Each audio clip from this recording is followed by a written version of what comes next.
ಎಲ್ಲಿಗೂ ನಮಸ್ಕಾರ boss, welcome back to Sagar stories. Ma'am first of all ಆರ್ಗು ಶುಭೋದಯ. ಪ್ರಿವ್ಯೂಗೆಲ್ಲ ಸ್ವಾಗತ. ಇವತ್ತು RR is up against mighty KKR.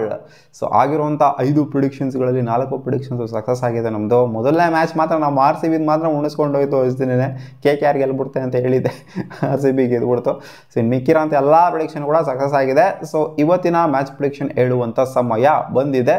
So ಲಾಸ್ಟಿಗೆ ಹೇಳ್ತೀನಿ, ವೆಯ್ಟ್ ಮಾಡಿ. ಸೊ ಇವತ್ತು ಮ್ಯಾಚ್ ಆಗ್ತಿರೋದ್ರಲ್ಲಿ ನ್ಯೂಟ್ರಲ್ ವೆನ್ಯೂಲಿ ಆಗ್ತಾ ಇರೋಂಥ ಮ್ಯಾಚ್ ಇದು. ಬರ್ಸಾಪುರ ಕ್ರಿಕೆಟ್ ಸ್ಟೇಡಿಯಂ ಗುವಾಹಟಿಲಿ ಆಗ್ತಾ ಇರೋಂಥ ಮ್ಯಾಚು. ಸೊ ಇಲ್ಲಿನ ಪಿಚ್ ರಿಪೋರ್ಟ್ ವಿಚಾರಕ್ಕೆ ಬಂತು ಅಂತಂದರೆ ಅಂಥ ಹೆವಿ ಮಟ್ಟದ ಹೈ ಸ್ಕೋರಿಂಗ್ ಏನು ಎಕ್ಸ್ಪೆಕ್ಟ್ ಮಾಡೋಕ್ಕಾಗಲ್ಲ.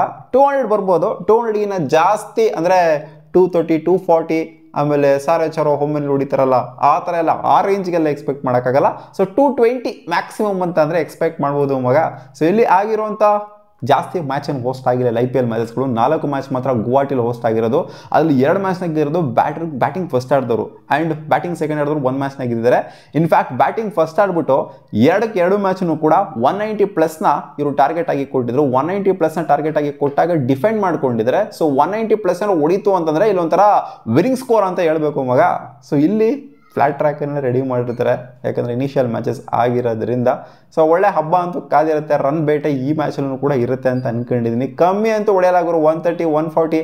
ಸೊ ಈ ಥರ ಎಲ್ಲ ರೆಸ್ಟ್ರಿಕ್ಟ್ ಆಗುವಂಥ ಸೀನೇ ಇಲ್ಲ, ಯಾಕಂದರೆ 2 ಟೀಮೂ ಕೂಡ ಬ್ಯಾಟಿಂಗ್ ಅಟ್ಯಾಕ್ ಅಂತೂ ಚಿಂದಿ ಉಡಾಯಿಸೋ ಥರ ಇದೆ. ಸೊ ಪೇಸಸ್ಗಳು ಸ್ವಲ್ಪ ಎಫೆಕ್ಟಿವ್ ಆಗುವಂಥ ಸಾಧ್ಯತೆ ಇದೆಯಂತೆ ಸ್ಪಿನ್ನರ್ಸ್ಗಳಿಗೆ ಕಂಪೇರ್ ಮಾಡ್ತು ಅಂತ ಅಂದಾಗ. ಸೊ ಆವ್ರೇಜ್ ಫಸ್ಟಿಂಗ್ ಸ್ಕೋರ್ ಮೊದಲು 5 ತೋರಿಸಿದೆ, ಬಟ್ ಆವ್ರೇಜ್ ಫಸ್ಟಿಂಗ್ ಸ್ಕೋರ್ ಅದು 180. ಸೊ ಎನಿಥಿಂಗ್ ಅಬೌವ್ 190 ಅಂತಂದರೆ ಸೊ ಕಂಫರ್ಟಬಲ್ ಸ್ಕೋರ್ ಅಂತ ಹೇಳಬೇಕು. ಫಸ್ಟ್ ಬ್ಯಾಟಿಂಗ್ ಆಡೋದಕ್ಕೆ ನೋಡ್ಬೋದು ಈ ಮ್ಯಾಚ್ ಟಾಸ್ ಗೆದ್ಬಿಟ್ಟು ಬ್ಯಾಟಿಂಗ್ ಆಡ್ಬಿಟ್ಟು, ಯಾಕಂದರೆ ಇಲ್ಲಿ ಸ್ಟ್ಯಾಟ್ಸ್ ನೋಡ್ತು ಅಂತಂದರೆ 2 ಮ್ಯಾಚ್ 190+ ನೋಡ್ಬಿಟ್ಟು ಡಿಫೆಂಡ್ ಮಾಡ್ಕೊಂಡಿರೋದ್ರಿಂದ ಸೊ ಬ್ಯಾಟಿಂಗ್ ಆಡೋರು ಕೂಡ ಆಶ್ಚರ್ಯ ಪಡುವಂಥದ್ದೇನಿಲ್ಲ. ಬಟ್ ಡ್ಯೂ ಫ್ಯಾಕ್ಟರ್ ಬರುವಂಥ ಸಾಧ್ಯತೆ ಇದೆ, ಅದರಿಂದ ಬೌಲಿಂಗ್ ಮಾಡೋರು ಕೂಡ ಆಶ್ಚರ್ಯ ಪಡುವಂಥದ್ದಿಲ್ಲ, ಏನೂ ಇಲ್ಲ.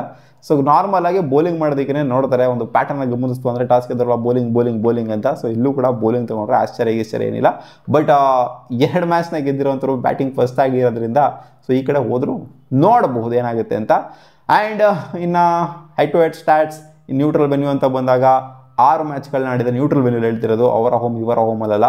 ಅದರಲ್ಲಿ 2 ಮ್ಯಾಚ್ನಾಗ ಗೆದ್ದಿರೋದು RR ಅವರು, 4 ಮ್ಯಾಚ್ನಾಗ ಗೆದ್ದಿರೋದು KKR ಅವರು. ಇನ್ನು ಎಂಟೈರ್ IPL ಸ್ಟ್ಯಾಟ್ಸ್ ಅಂತ ಬಂದಾಗ 21 ಮ್ಯಾಚ್ ಆಗಿದೆ. 21 ಮ್ಯಾಚಲ್ಲ 12 ಮ್ಯಾಚ್ನಾಗಿದ್ದರೆ RR ಅವರು, 14 ಮ್ಯಾಚ್ನಾಗಿದ್ದರೆ KKR ಅವರು 1 ಮ್ಯಾಚು ನೋ ರಿಸಲ್ಟ್ ಕೂಡ ಆಗಿದೆ.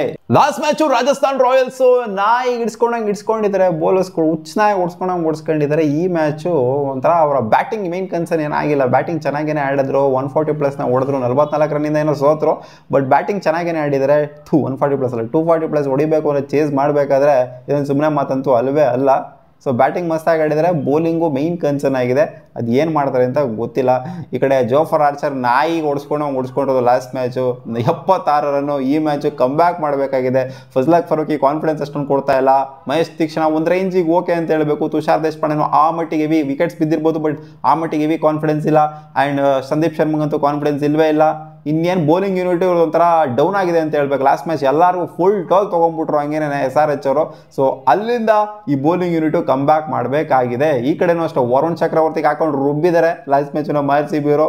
ಆ್ಯಂಡ್ ಇನ್ನೇನು ಸ್ಪೆನ್ಸರ್ ಜಾನ್ಸನು, ಹರ್ಷಿತ್ ರಾಣಾ ಒಂದು ರೇಂಜಿಗೆ ಪರವಾಗಿಲ್ಲ ಬೌಲಿಂಗು, ಸುನಿಲ್ ನರೇನ್ ಕೂಡ ಒಂದು ರೇಂಜಿಗೆ ಪರವಾಗಿಲ್ಲ ಬೌಲಿಂಗು. ಅದನ್ನು ಬಿಡ್ತು ಅಂತಂದರೆ ಇವರು ಕೂಡ ಕಮ್ ಬ್ಯಾಕ್ ಮಾಡಬೇಕಾಗಿದೆ. ಯಾಕಂದರೆ ವರುಣ್ ಚಕ್ರವರ್ತಿಗೆ ಉದುರುತ್ತಾರೆ ಅಂತ ಅನ್ಕೊಂಡಂಥ ಪ್ಲೇಯರ್ಗೆ RCB ಹುಚ್ಚನಾಯಿಗೆ ಹೊಡೆದು ಇಟ್ಟಾಡ್ಸ್ಕೊಂಡು ರುಬ್ಬಾಡಿ ಕಳಿಸಿರೋ ಅಂಥದ್ದು. ಸೊ ಈ ಮ್ಯಾಚು ಅದೇನು ಮಾಡ್ತಾರೋ ಗೊತ್ತಿಲ್ಲ ಈ ಬೌಲಿಂಗ್ ಯೂನಿಟ್. ಟೋಟಲ್ 2 ಮ್ಯಾಚ್ನೂ ಕೂಡ ಬೌಲಿಂಗ್ ಯೂನಿಟು ಅಂತ ಹೇಳ್ಕೊಳ್ಳುವಂಥ ಪ್ರದರ್ಶನ ಅಂತೂ ಕೊಟ್ಟಿಲ್ಲ. And Quinton D cock batting ವಿಚಾರಕ್ಕೆ ಬಂತು ಅಂತಂದರೆ ಕ್ವಿಂಟನ್ ಡಿ ಕಾಕ್ ಅಷ್ಟೇನಾಗಿ ಪರ್ಫಾರ್ಮ್ ಮಾಡಿಲ್ಲ. ಇನ್ಸೈಡೆಡ್ ಬರೀ ಇನ್ಸೈಡೆಡ್ಸ್ ಆಗಿಬಿಟ್ಟೆ ಔಟ್ ಆಗ್ತಿದ್ದಾರೆ. ಏನಾಗುತ್ತೆ ಈ ಮ್ಯಾಚ್ ಅಂತ. ಅಜಿಂಕ್ಯ ರಹಾನೆ, ಸುನಿಲ್ ನರೇನ್ ಲಾಸ್ಟ್ ಮ್ಯಾಚ್ ಸಖತ್ತಾಗೇನೆ ಆಡಿದ್ದಾರೆ ಬ್ಯಾಟಿಂಗು. ಅಜಿಂಕ್ಯ ರಹಾನೆ ಕೂಡ ಚಿಂದಿಯಾಗಿ ಆಡಿದ್ದಾರೆ. ಇನ್ಫ್ಯಾಕ್ಟ್ ಅವ್ರು ಇಬ್ಬರಿಂದನೇ ಒಂಥರ ಮೇನ್ ಸ್ಕೋರ್ ಬಂದಿದ್ದು. ಇಲ್ಲಿ ಮಿಡ್ಲ್ ಆರ್ಡರ್ ಏನಿದೆ ಇವ್ರದ್ದು, ಲೋವರ್ ಮಿಡ್ಲ್ ಆರ್ಡರ್ ಆಗಿರಲಿ, ಮಿಡ್ಲ್ ಆರ್ಡ್ರು ವೆಂಕಟೇಶ್ ಅಯ್ಯರು, ರಿಂಕು ಸಿಂಗು ಇವರೆಲ್ಲ ಕಾಂಟ್ರಿಬ್ಯೂಟ್ ಮಾಡಲೇಬೇಕು. ರಸಲ್ ಆಗಿರಲಿ ಲಾಸ್ಟ್ ಮ್ಯಾಚ್ ಎಲ್ಲ ಉಡಾಯಿಸ್ಕೊಂಡು ಹೋದ್ರು. ಸೊ ಈ ಮ್ಯಾಚು ಎಲ್ಲರೂ ಫಾರ್ಮಿಗೆ ಬರ್ತಾರೆ ಅಂತ ನಾನು ಎಕ್ಸ್ಪೆಕ್ಟ್ ಮಾಡ್ತಾ ಇದ್ದೀನಿ. ಆ್ಯಂಡ್ ಇವ್ರ ಬಗ್ಗೆ ಅಂತೂ ಮಾತಾಡೋಂಗಿಲ್ಲ. ರಾಜಸ್ಥಾನ್ ರಾಯಲ್ಸ್ ಬಗ್ಗೆ ಸಖತ್ತಾಗಿ ಆಡಿದ್ದಾರೆ. ಸಂಜು ಸ್ಯಾಮ್ಸನ್ ಓಪನಿಂಗ್ಸ್ ಒಳಗೆ ಬಂದ್ಬಿಟ್ಟು ಮಸ್ತಾಗಿ ಗುದ್ದುತು ಅಂತಂದರೆ ಅವನ ಅಜ್ಜಿ ಧ್ರುವ್ ಜುರಲ್, ಹೆಟ್ಮಾಯರು ಎಲ್ಲ ಲಾಸ್ಟ್ ಮ್ಯಾಚು ಸಖತ್ತಾಗಿ ಆಡಿದರೆ. ಯಶಸ್ವಿ ಜೈಸ್ವಾಲ್ ಫಾರ್ಮಿಗೆ ಬರಬೇಕಾಗಿದೆ. ರಿಯಾನ್ ಪರಾಗ್ ಕೂಡ ಫಾರ್ಮಿಗೆ ಬರಬೇಕಾಗಿದೆ. ಲಾಸ್ಟ್ ಮ್ಯಾಚ್ ಏನು ಮಾಡಿಲ್ಲ. ನಿತೀಶ್ ರಾಣಾ ಕೂಡ ಏನು ಮಾಡಲಿಲ್ಲ. ಸೊ ನೋಡೋಣ, ಶುಭಮ್ ದುಬೆ ಸಖತ್ತಾಗಿ ಆಡೋರು ಲಾಸ್ಟ್ ಮ್ಯಾಚು. ಸೊ ಕಂಪೇರ್ ಮಾಡ್ತು ಅಂತಂದರೆ ನನಗೇನೋ ಕಾನ್ಫಿಡೆನ್ಸ್ ಬರ್ತಾ ಇರೋದು 2 ಟೀಮಲ್ಲಿ ಇಲ್ಲ ಗುರು, ಈ ಟೀಮ್ ಏನೋ ಮಾಡೋ ಥರ ಕಾಣಿಸ್ತೈತೆ ಅಂತ. ಅದು ಈ ಮ್ಯಾಚು ನನಗೆ I will go with KKR ಗೆಲ್ತಾರೆ ಅಂತ ನಂಗೆ ಅನ್ನಿಸಿದೆ ಮಗ. RR ಗೆಲ್ಬೋದು. RR ಏನು ಡಬಾ ವರ್ಸ್ಟ್ ಟೀಮ್ ಥರ ಏನು ಕಾಣಿಸ್ತಾ ಇಲ್ಲ. ಲಾಸ್ಟ್ ಮ್ಯಾಚು 240 ಹೊಡೆದಾದ್ಮೇಲೆ ಇಲ್ಲಾಗರು ಸಖತ್ತಾಗಿದೆ ಬ್ಯಾಟಿಂಗ್ ಅಂತ ಅನ್ನಿಸ್ತು. ಬಟ್ ಆದರೂ ನನಗೇನೋ ಅನ್ನಿಸ್ತಿದೆ ಈ ಮ್ಯಾಚು KKR ಗೆಲ್ಲಬಹುದು ಅಂತ. ಏನೋ ಒನ್ ಆಫ್ ಡೇ ಆಗಿರ್ಬೋದು ಅವರಿಗೆ, ವರುಣ್ ಚಕ್ರವರ್ತಿಗಾಗಿರಲಿ, ಬೇರೆ ಬೌಲರ್ಸ್ಗಳಿಗಾಗಿರಲಿ, ಎಲ್ಲರಿಗೂ ಒಂದು ಆಫ್ ಡೇ ಆಗಿರ್ಬೋದು. ಬಟ್ ಈ ಮ್ಯಾಚು ಸಖತ್ತಾಗಿ ಕಮ್ ಬ್ಯಾಕ್ ಮಾಡ್ತಾರೆ ಅಂತ ಅಂದ್ಕೊಂಡಿದ್ದೀನಿ. ನೋಡೋಣ ಏನಾಗುತ್ತೆ ಅಂತ. ನಿಮ್ಮ ಪ್ರಿಡಿಕ್ಷನ್ ಕಾಮೆಂಟ್ ಸೆಕ್ಷನ್ ಹಾಕಿ. ನನ್ನ ಪ್ರಿಡಿಕ್ಷನ್ ಇವತ್ತು KKR ಗೆಲ್ತಾರೆ ಅಂತ. ಸಿಗೋಣ. ಓವಾ.